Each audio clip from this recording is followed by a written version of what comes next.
Hi friends, ఇవాళ పల్లీల chat ఎలా చేయాలో చూద్దాం. ముందుగా కుక్కర్ తీసుకొని ఒక కప్ పల్లీలు అయితే యాడ్ చేసి దాంట్లో తగినంత సాల్ట్ వేసి 3-4 విజిల్స్ అయితే రానివ్వాలి. తర్వాత ఒక బౌల్ తీసుకొని వాటర్ అంతా స్ట్రెయిన్ చేసి ఆ పల్లీలని బౌల్లో అయితే వేసుకోవాలి. తర్వాత ఒక ఆనియన్, ఒక టమాటా కట్ చేసుకొని పల్లీల్లో అయితే యాడ్ చేసుకోవాలి. ఒక ఫుల్ నిమ్మకాయ అయితే పట్టిందండి, పులుపు తగినంత వేసుకోవాలి.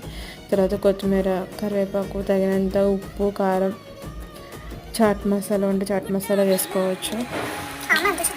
ఇదంతా యాడ్ చేసిన తర్వాత బాగా మిక్స్ చేయాలండి. మిక్స్ చేసిన తర్వాత మనం కొంచెం సన్నకరపూస అయితే యాడ్ చేస్తే కొంచెం టేస్టీగా ఉంటుందండి. కొంచెం సన్నకరపూసను అయితే యాడ్ చేశానండి. మీరు కూడా ఒకసారి ట్రై చేసి మీకు ఎలా వచ్చిందో ఒకసారి కామెంట్ చేయండి.